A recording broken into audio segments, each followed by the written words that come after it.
The Nigerian Revenue Service, NRS, has said the Nigerian economy is showing strong signs of recovery and accelerated growth following a series of painful reforms implemented by President Bola Ahmed Tinubu. The Revenue Service, in an internal report, said the economy has moved decisively from acute macroeconomic distress towards a more stable and increasing resilient footing. Now, the NRS said the administration inherited four major economic distortions: a fiscal, unsustainable fuel subsidy regime, an opaque foreign exchange system that discouraged investment, a non-performing oil sector, and a tax base far below its potential. He said that despite the initial economic pains associated with reforms, key indicators were now pointing to recovery, including retreating inflation as improved balance of payment, increased oil production, higher tax collection, and changes in the country's productivity. Now, the report said minimum wage has doubled since 2023 and 2026, while policies and incentives introduced by the government has contributed to reducing the number of out-of-school children from 20 million to 18.3 million, according to UNICEF estimates. It also credited the Naira for crude arrangement with Dangote refinery and other local refineries with helping Nigeria become a net exporter of petroleum products after decades on dependence on imports. Now, the NRS said the improved economic outlook has also reflected in the capital market, with market capitalization of the Nigerian exchange rising from 30.36 trillion in 2023, now up to 161 trillion in this year.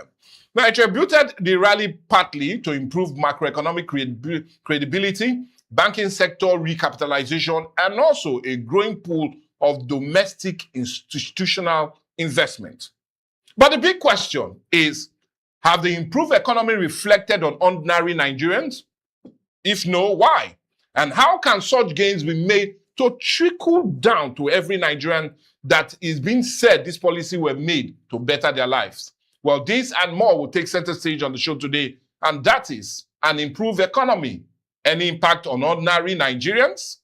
It's a question, and one I'll be asking my guests pretty soon. Like we look at this together, looking at that very report coming from the Nigerian Revenue Service, insisting that the economy has in every way improved from what it was met in 2023, and we are now in a more better footing than we naturally would be. But the question is, are those footings and that best reflection in your pockets? Well, anyway, I'll be asking my guests that first question. But anyway, let's ponder on that a while we introduce him on the show. And I'm talking of no other person but economist. I'm talking of Mr. Gideon Ogu. Mr. Gideon, welcome to the show. I would have been asking if your pocket is any much better than it was in 2023, but I don't know, but I feel I already know the answer. But let's leave the answer now and come to what we are talking about today.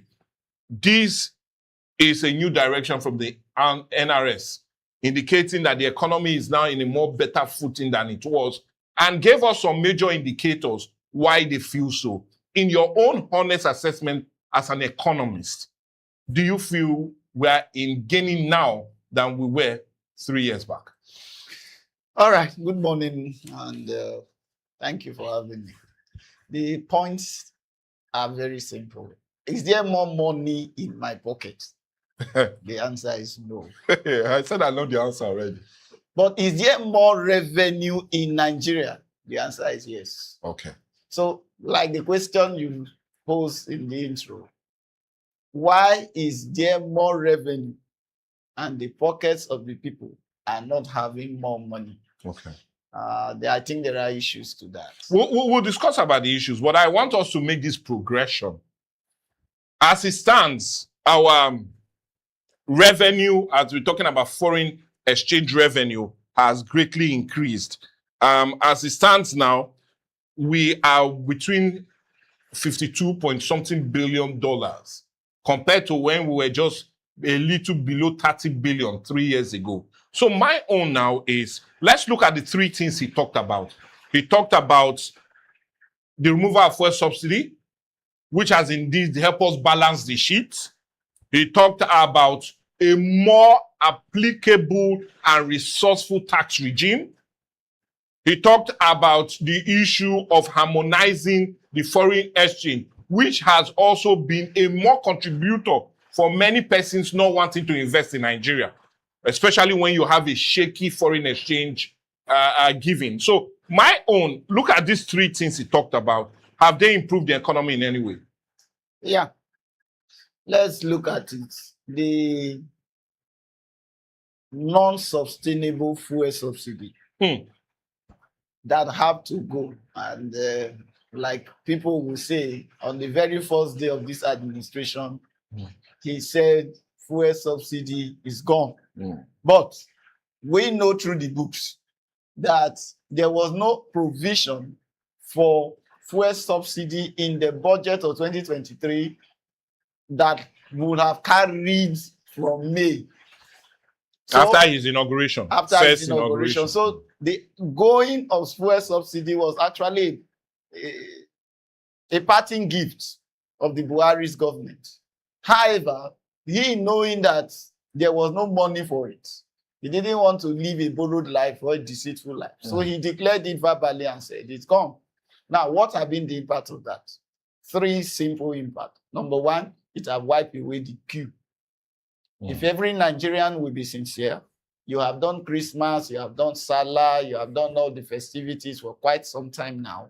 You can't remember the last time you needed to sleep in the filling station because you needed to fuel your car.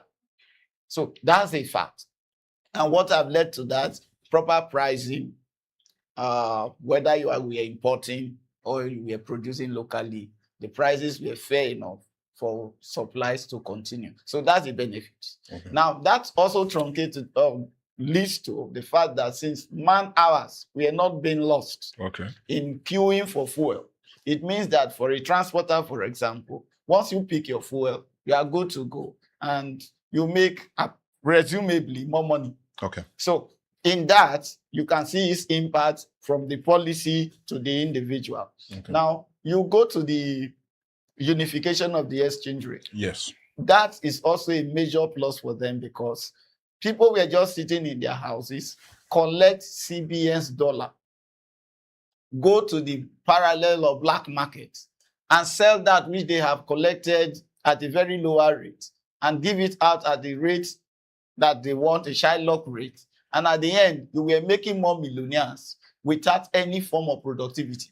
So that was also a false life because more people were getting more money, but production was not in any way being increased. Now, with the unification, it is foolishness for you to go and collect dollar from the CBN and think that outrightly once you just sell it, you have become. So people are now thinking how to multiply money rather than just exchange money and be able to. So again, that brought in some level of production. Also on that, the foreigners whose money were stacked, who were doing business in Nigeria, were beginning to lose confidence. Why? Let's just take just an example. The aviation sector. Many of these people could not repatriate their money funds because the dollar to naira was so, you can't predict it, you can't plan with it. But right now, for 6-7 months, you can say that the dollar rate have been static. So if you were planning with a naira thing or a dollar thing, your plan will work. And so you can also recoup your money. So you can predict. So that confidence actually came in. And I can tell you the plus of that confidence is that as we speak today, there are more airlines in Nigeria 2026 than they were when they were even folding up and thinking of going away. That in its own little way engages people, so employment is being produced, revenue somehow through salary comes to some of these persons. Then even when you look at the impact of these two on inflation, then you discover that again the policies have been able to help. If any market woman, I'm trying to use the base to bring out this argument, any market woman will sincerely agree that for the first time in recent years, you can predict the price of most things. Inflation is not only going down in the book, get to the market. The cup of beans have not gone too high. Let me use that language. The rice have not gone too high. So everything is like maintaining a little equilibrium that though it shifts here and there, but there is a higher level of stability. The only place where these things have not actually taken its root is for those who are earning money from the government. Government have not been able to help them. Why? These two effects actually brought in hardship, like the IROS person alluded to. Now, this hardship needed to be cushioned. Why the private sector is being cushioned, the public sector is not. Because their salary is fixed and it remains so. Okay, now I will need to cut you there because the salary thing is what it also made assertion into. And if you look at it, in 2023, the basic salary of a main Nigerian was just 30,000 naira. Beautiful. Build it up towards the ending of 2023, it increased to 35,000. Yeah. Now, coming to even 2024, increased to 70,000 naira. And just to add more glamour to it, September this year, which is going to be some couple of days from now, there has been 80% increase of the military salary. So would you not say that again? Because that's even what the NRS said in the report, that the salaries of persons have also greatly increased, which you made assertion to, and which I had to come in to say that, Nigerians are collecting more cash now than they were before.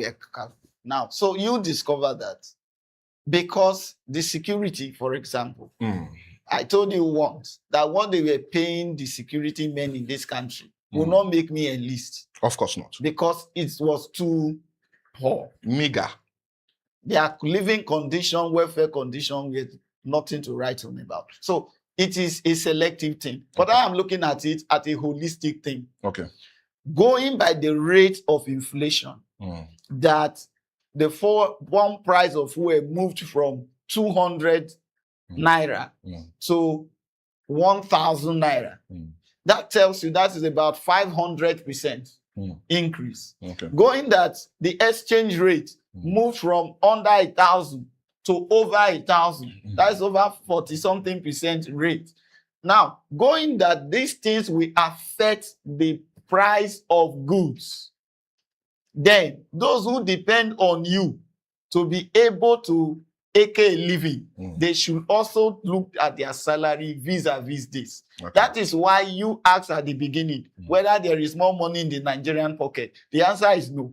More revenue, yes.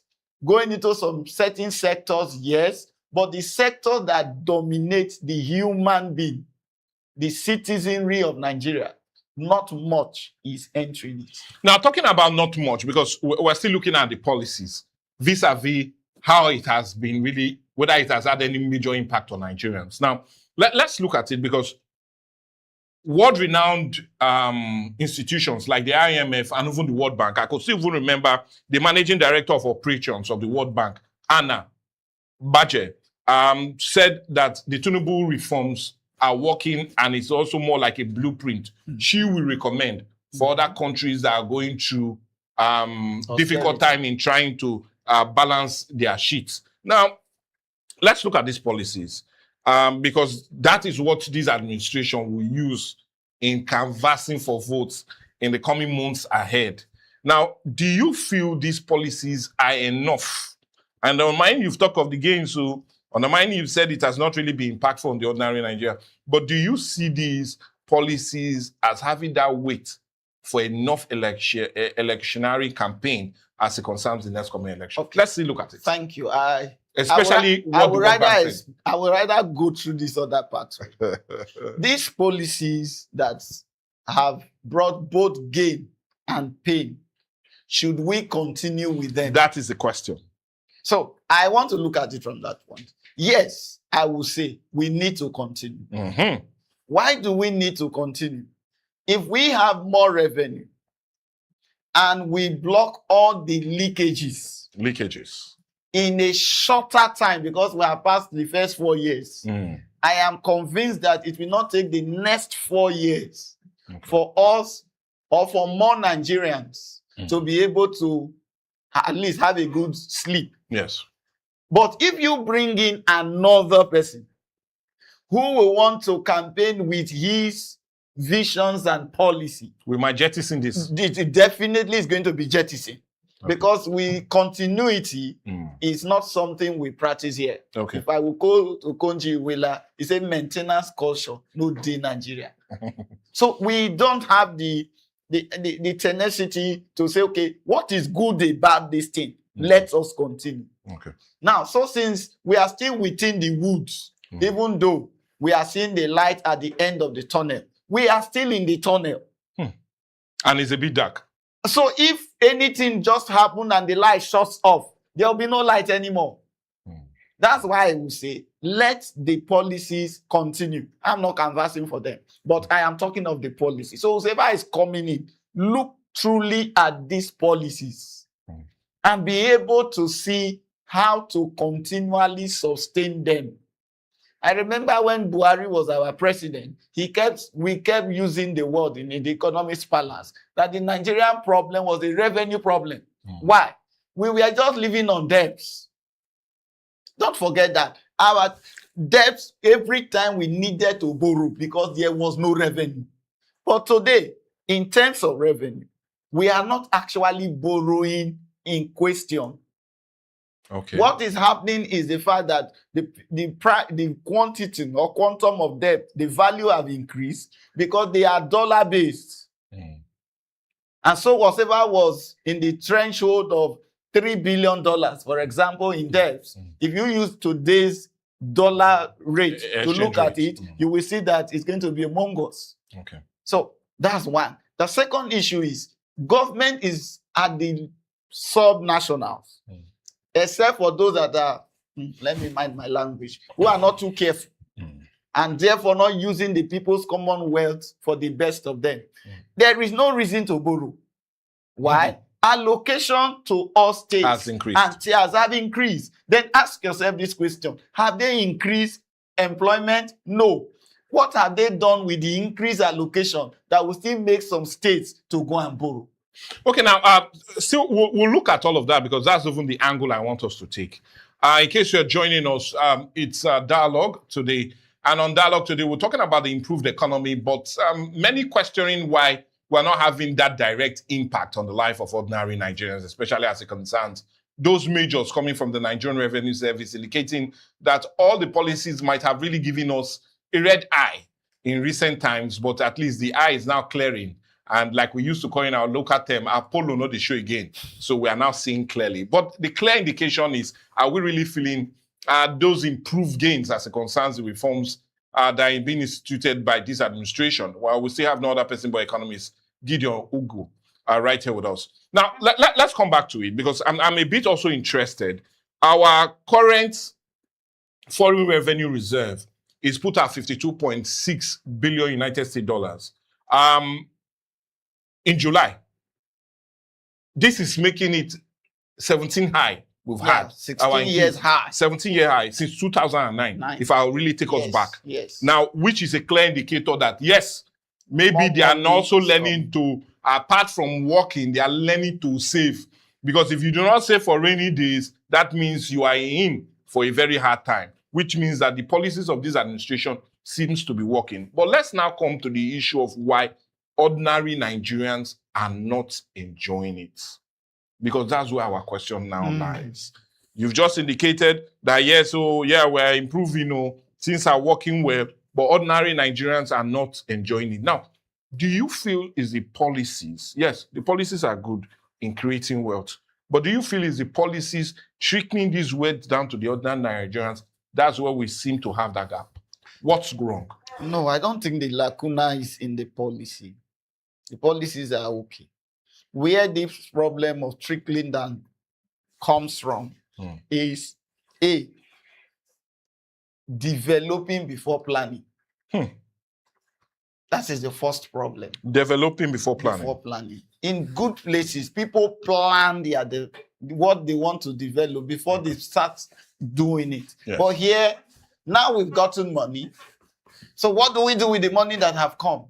Okay. Without going into the impact of such, negotiating or discussing or analyzing. So we are not analyzing many of the things government is putting this revenue into. I give you a very bad example. We Nigerians are hungry. Nigerian roads are bad. I mean the current roads. And one of the priorities of this government is to do a coastal road. Then you ask yourself, why not fix the ones that are already there? If they be okay, I can still say this for free. There was a time I could drive from current shop right in Warri to Saple Garage in Benin. 47 minutes. Yeah. It takes you exactly 47 minutes when you Which maintain is less than an 80 hour. to 100 as your speed limit, which is the recommended speed limit. And you will be in Benin. Can I ask you today, sir? The ordinary Nigerians that cannot fly the air and need to move from Warri to Benin, can you tell how he will get there? It takes 6 hours. And I want to situate only Delta and Edo. If you look at, you want to move from Benin to Asaba. In fact, by the time you get to Obuluku, you must have started fasting and prayer. To A, pray that there will be no rain. B, that no big truck had fallen. C, that nobody sank before you, so you need to wait to rescue the one that is there. So why do we have impetus for creating new things and allowing those ones that have been servicing us to decay? It becomes like a waste. So that's why I use the word that we develop before we plan. If not, if you were planning before you develop, you will know where the needs are and how to situate. Do we truly need some new roads? Yes. But is that so? This east-west road that have been in construction since I was a teenager is still under construction. It doesn't make sense. How much circle or budget have gone down the drain? Now you ask yourself, this money for the contracts, where are they? They ended in either politicians' pockets or ghost workers. So the money can't get to the people.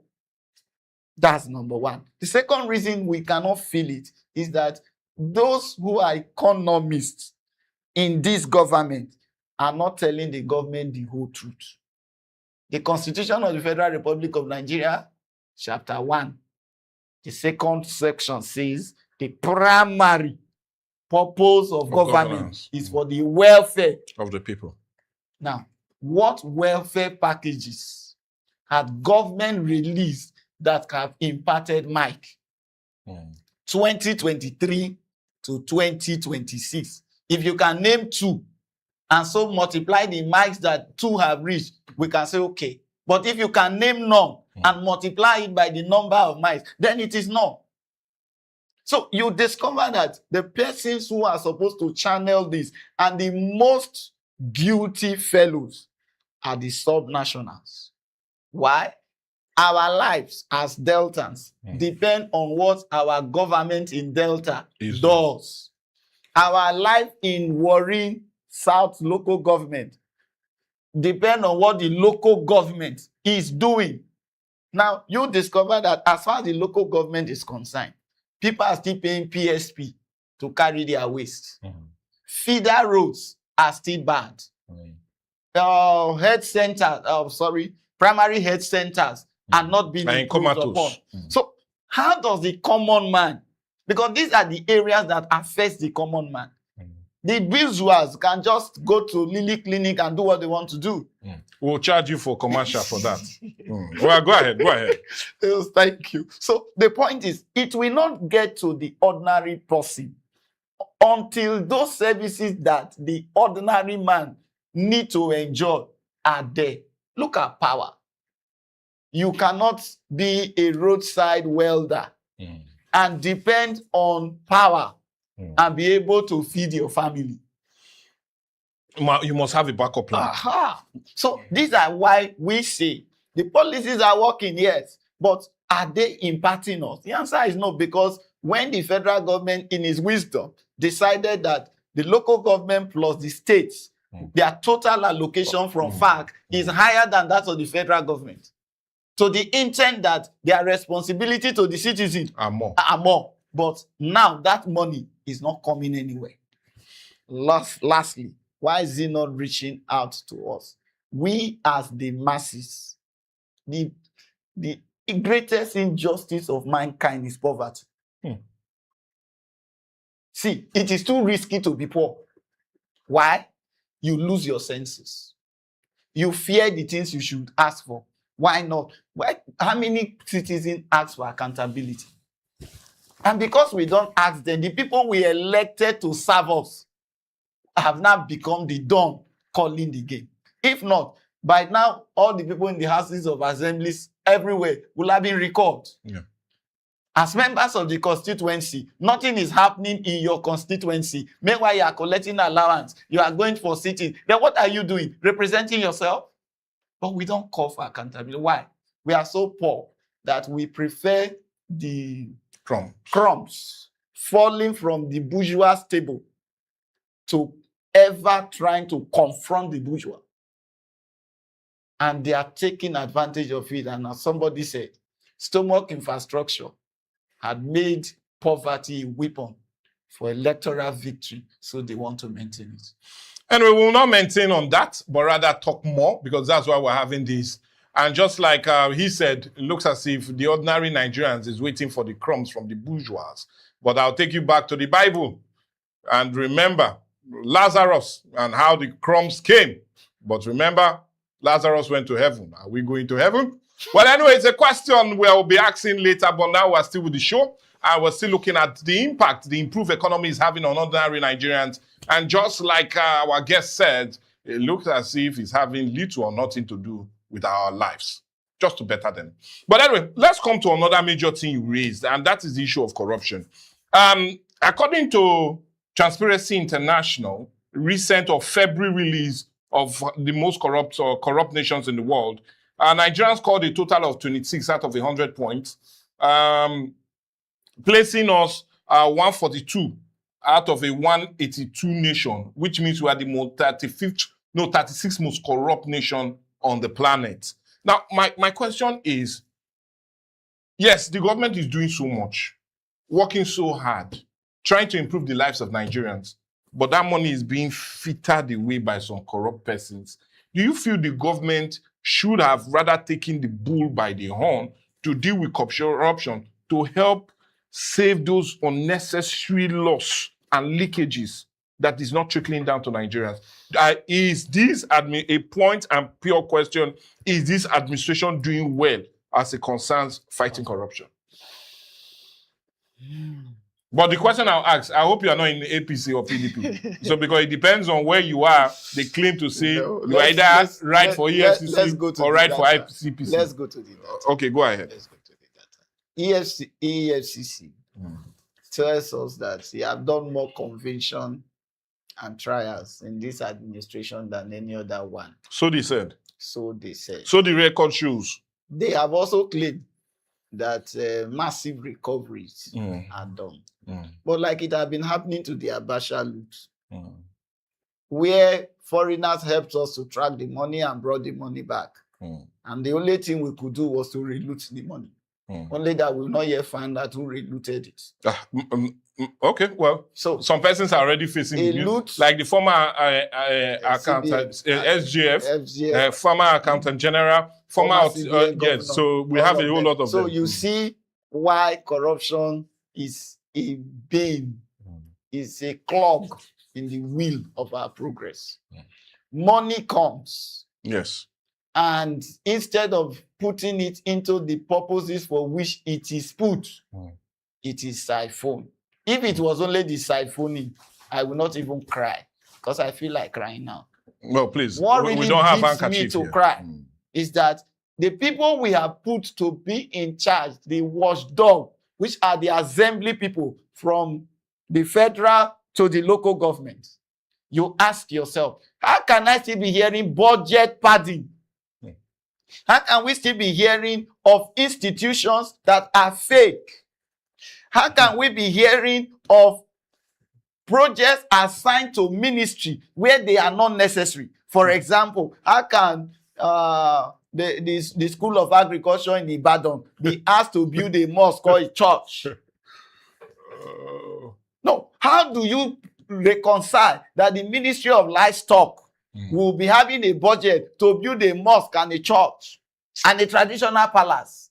Are those the needs? Are those what we make And monies us are better? allocated for them, or to them, So rather. just see the chain of corruption from the padding of the budget to hiding of where these projects will be, so that if you don't have an ego eye, you will not be able to see it. Systemic corruption is a bane to any society. But what helps corruption to thrive? A government that is selective. I hold this government that, as far as they are concerned, they don't introspect. Because if I give you 100 naira to do a transaction for me, I expect an explanation of how the 100 naira was done. And if it is necessary, I need a third party to verify whether it is so. Are these systems still working? Sorry if I hurt you. The NNPC engaged an auditor by themselves. The auditor brought a report that told us that the total budget of 3 years of Nigeria 201 is missing trillion. in one organization. And this person sitting over that organization is claiming that he's having medical issues somewhere and he cannot be arrested. Nigeria should wait until he's well enough. Who does that? Our prayers are with him. Who does that? So what are we talking about? If one organization can steal the entire 3-cycle budget of Nigeria, how can the money come to the ordinary man? Lastly, they are saying our oil production 2026 is 1.7. Let them face the camera and tell us the truth. If they know exactly how much oil is pumped from our land. Go to my village for the past three weeks. A pipe has burst, and every day you see like 13, 14 tankers coming to, because they don't have the technology to stop it. So they are draining it to only God knows where. The one we sell, we pilfer. The one we drill, we steal. The one money comes from, we corruptly hide and collect. And the only game people spend money on have become politics. Why would the poor man not suffer? Okay, we'll not suffer in talking about it, but rather we'll talk more to actually address and see how better we can really improve the lives of ordinary Nigerians. And that's what we're having as a major discourse today on the show. In case you're joining us, it's dialogue right here at the staples of Atlantic Media and TV, and indeed its viewpoint. And indeed, it's now time for us to talk about all that is happening to Nigeria. And we're talking about the improved economic gains, especially as it concerns this administration, how well they've done to better the lots of ordinary Nigerians. But the question is it really helping to improve the lives of ordinary Nigerians? And why are Nigerians still eating 101 or some 001 or some 101 or some Gary 000? Well, anyway, Gary with no sugar or salt inside, but only faded granules. But irrespective of what you feel, we're looking at the issues and trying to address it. Hence, we're doing this on the show today. Well, another major one I want us to look at is the issue of poverty. Whether we talk from now to tomorrow, the issue of poverty is still hitting us hard and hitting us in the face. According to no other but the major talk when it comes to the issue of corruption, and we're talking about the Water Copper Agency, the price House Water Copper Agency. It says about 141 million Nigerians, which amount to 62 to 63% of the major Nigerians, will definitely go under the poverty line this year, 2026. My prayers is I hope the people I know will not be among them. I've already joined them. Well, anyway, sorry about that. But all I'm saying is that's what it is indicating, that 63% of ordinary Nigerians will be poor. Whether we talk from now to tomorrow, if we do not find a means of addressing it, we'll still remain under the poverty line. Now, in your discussion, we talked about the subnationals, the states, and the local government. Because if we want to get this right, the central cannot do it alone. And they need, and a pure indication that the central cannot do it alone, state policing bill insecurity is showing us that the federal cannot handle all issues. It has to come down to the state. So as much as we can help security and bring it down to the state, when it comes to the economy, we should do likewise. Bring it down closer to the people. Let's look at Delta State in itself. Just recently, Delta State has said it has increased internally generated revenue to about 200 billion. Up from how it was with just 83 billion some couple of years back in 2023. Now we've increased to 200 billion. My question is, how can we hold the states and local government accountable to ensure that they better the lot of ordinary Nigerians? Delta State as a case study, sir. Thank you. It's in the book. States collect over 60% of FAC allocation. Yes, they do. So it means 60% of Nigeria development is dependent on the states and local government. Yes. So that I am in agreement with you. Looking at Delta State, what have driven the revenue? Is it really that there is more productivity? Those are the questions that begin to come. And suddenly your answer will be no. Because you cannot say that in the past 4 years, we had increased our productivity. What exactly have we increased? Okpa generates power. The power is transmitted to the grid. The Okpa community and the whole of Ndokwa is local government have been in darkness for 20 years. So how can you tell me that there is something you are doing? Look at places like Abia, so that I run a comparison. Yeah. Look at Abia. You can say that if OT leaves tomorrow, he has been able to reduce environmental degradation by bringing in trains to run metro, as against flooding everywhere with Okada and whatsoever. Buses. Go to buses. the same Abia. You will see that they are the only state that have an IPP through Professor Naje's whatever. And they have their own power. It's one state, I bet you, sir, you will see light for more than 20 hours a day. Come back to Delta State.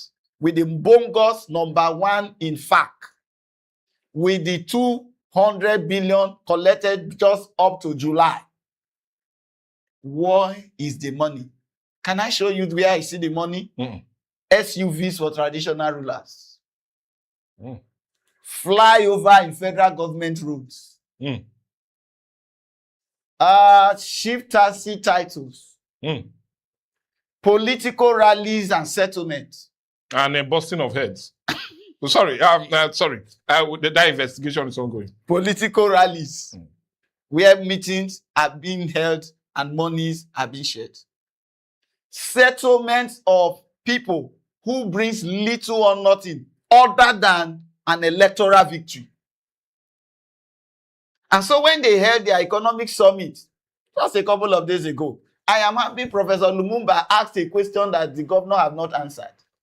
How long will Delta State depend on their natural resources? When was the last time you checked the engagement of youths into employment? You can see that the curriculum of our schools and the quantum of graduates we have, how many have been? So come back to data again. How many companies, even the chalk we used to write, the biscuit that we eat, the water. Imagine because you are rich, you won't feel it. If not, imagine people still going to river to fetch water in Delta State because the water board is comatose, but you have a commissioner for water resources. You have a long list of people who work in the Ministry of Water Resources. They are telling me today they know that from Koko to Bomadi Brutu, there are possible ports that should have been there. Oh, talk is so sweet. What practical action have they taken? The blue-green economy, marine economy, where is it? So, if the IGRO is growing, then you know that it is double taxation Well, then we had somebody is from so- the Delta State government came Yes. 2 weeks back Yes. and said, and also we had the Delta State government also addressing that Okay. just 3 weeks back, saying that why increase, they had more persons into the tax regime That's net, exactly where I'm rather going to. than having it more like double taxation. Oh, very good. More Sorry, I'm people- not a mad piece of the government. More people from where? Because the only way a person can pay tax, you don't pay tax from capital, you pay tax from profit or salary. True of us. True. So have there been an increase in the number of workforce in Delta State by reason of either government employing or private individuals employing? The answer is no. Or companies Rather, coming. what do we see? We see companies folding up. But we have hotels. Oh, okay, yeah, now, yeah, go ahead, go ahead. Sorry. We have companies folding up. Even some hotels folding up. Well, in my area is booming. It's though. booming. But let's leave hotels and leave that. So you discover that was economic to the truth. Because if taxes are made from work and the workplace have not been improved upon to take in more, who are the more that was added? I tell you why they celebrate it. When minimum wage increased, permit me to call it 100%, because it was 30. Yeah, increased to then it went 70. to 70. So it's 110%. So let's call it 100%. It means the tax also Increased. increased from what it was by 100%. So if we were at 70 something already, then it means it must have gone to 140 or even more. Because the political appointees whose salary remuneration is not known, the details are not known, they are also paying some taxes. Then the few hotels that are sprang up, somebody made a joke and it pained me because I'm a Delta and I'm proud to say it, but it's painful that the only job in Delta State is POS, keke riding, and Okada. And they are taxed. And they are taxed. The market woman go to the local government who is collecting shop rents. When last can you say this is what the local government did? The people who collect tenement rates, do they provide water for you? Do they provide security for you? So how can the money get to you? Because the little rent you collect as landlord, you will need to do the borehole.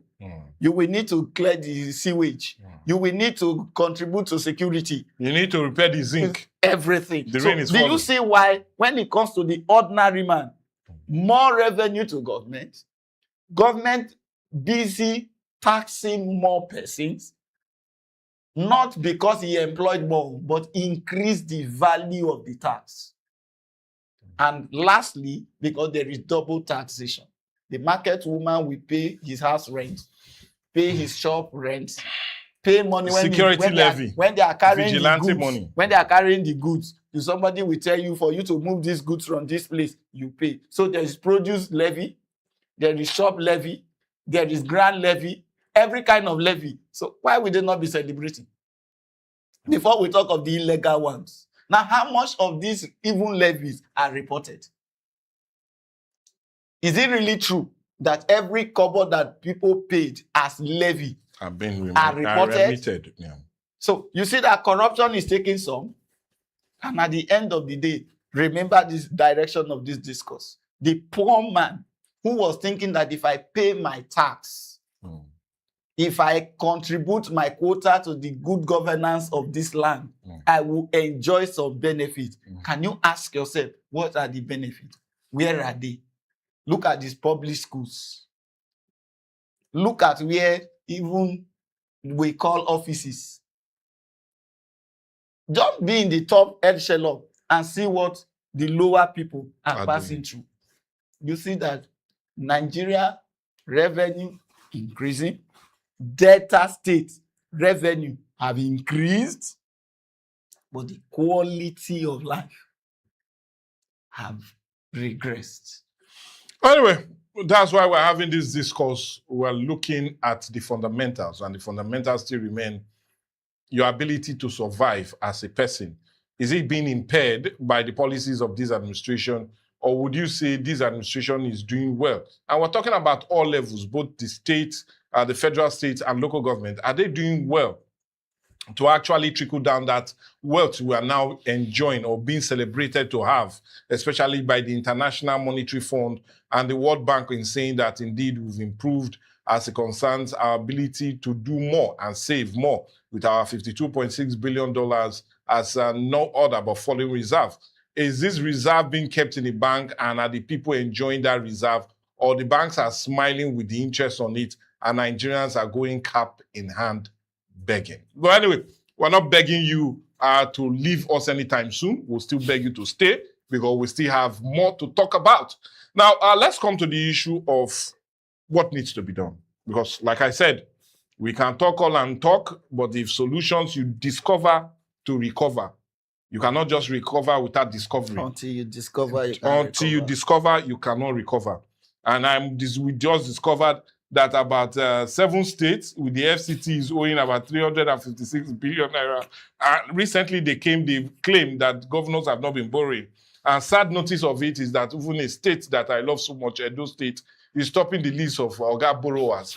But anyway, we will not talk about the dancing governor. Sorry, let's leave issue of dancing and come back and not dance around it. I'll talk about the issue of what needs to be done, so it do not end up arguing whether we dance or we did not dance, whether we had F9 or we had P7. For Delta yeah, State, for Delta, please. Governor Sheriff told us that he's not owing anybody and he has not borrowed a dime. So our development is not going well the way we desire because. But we are having roads and flyovers. I like, look at what Tinubu told them now. And Tinubu told them, is it flyover that the people will eat? But he was not talking. He was not talking to Tinubu. He was not talking to Sheriff. He was talking to Popolo. He was talking to governors. So I didn't know that Sheriff was not a governor. No, he was a governor. Okay, let's just continue. So the point here is that statement shows, my own take of that statement is the priorities of the sub-nationals are misplaced. Okay. Instead of you to do what will make the people to feel comfortable they have a government, all they are receiving from you is that they seem to be in government.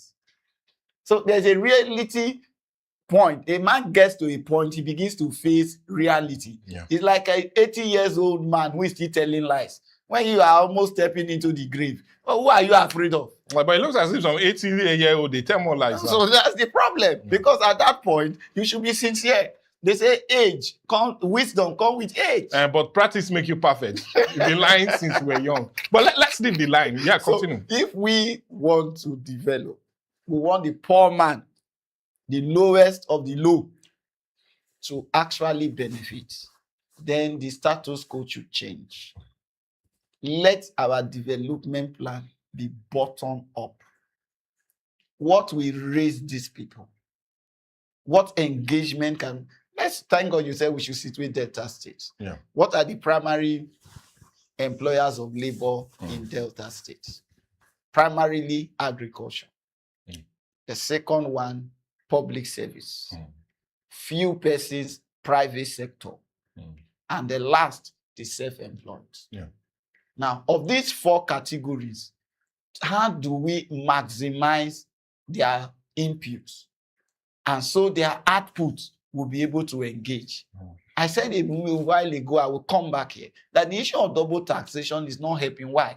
Companies that will have even been able to expand and do certain things because of the level of tax, they shield themselves.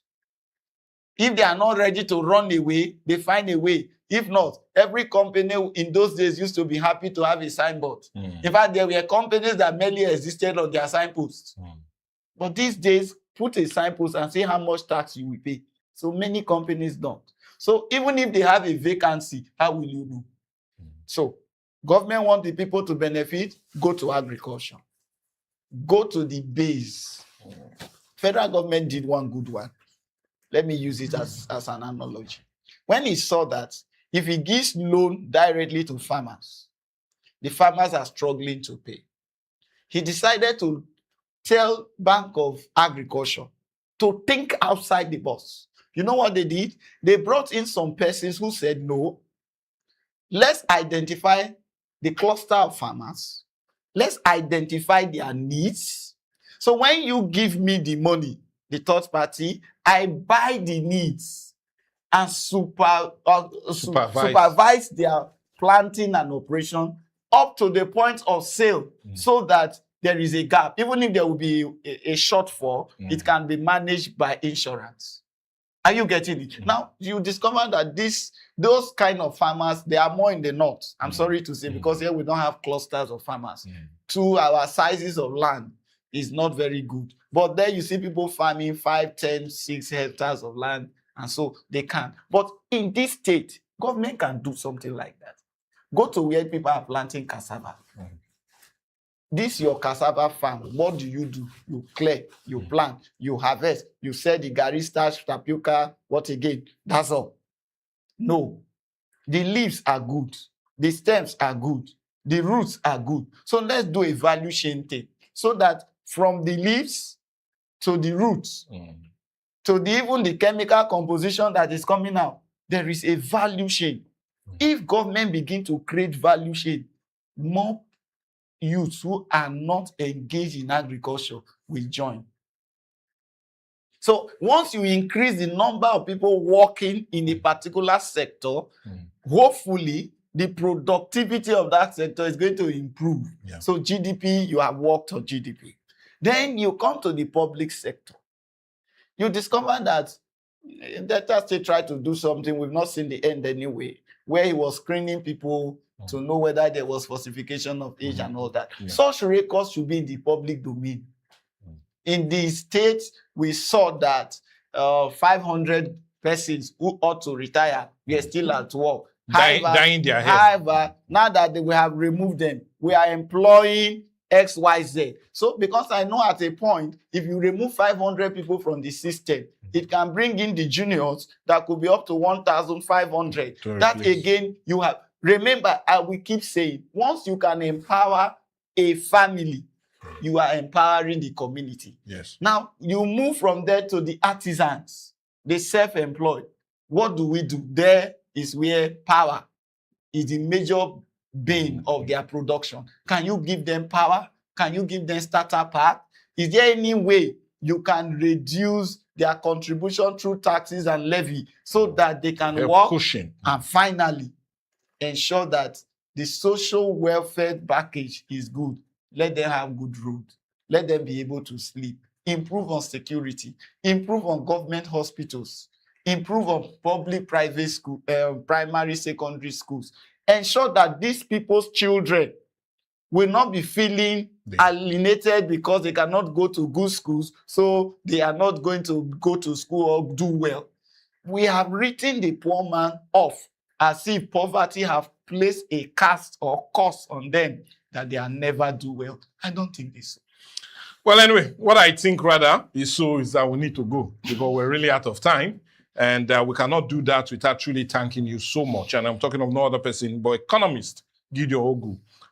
You have really helped us understand where we need to be as we've looked at the gains we've had, why it has all trickled down to Nigerians, a need for accountability, a need for beautiful policies that will help the ordinary Nigerians feel the impact of why they are being governed and governed with the policies that have been think towards, especially by this administration, both at all levels, the federal, state, and local government. We need to say, we truly thank you. And I just hope, because you've given a free business lecture, and I just hope that those in the need of or rather in the helms of affair would totally take this advice and see how they can implement it. So at least we'll move more poor persons. Like you said, I don't know whether but more poor persons from the low. Well, I doubt that. From more poor persons from the low cadre to that of a better placement, especially as it concerns their well-being. I truly want to thank you so much. Thank you. I also want to hold you. Media. We can help this nation. And that's why we're doing our bit. Make sure that whatever you do gets to the needed people. Most certainly to get. So that when they get there, they can hear. But what they do with it, may not be your position to say. Well, anyway, that's why we are here, always to bring this to you. And I'll tell you, the show does not end like this. I'll plead with you, just as much as he has said, here, watch, please also share, like, and comment on our different social media platforms. Funny enough, they're there on your screen. And tell us what you enjoy about this show. We always appreciate that. And tell us how to do more, because we'll be eager to do more. And I will say, please don't go anywhere, because the show still continues. It's still viewpoint. And like I said initially, the news will come pretty soon. But for me, Michael Gobadia, God bless you. Have a great day ahead.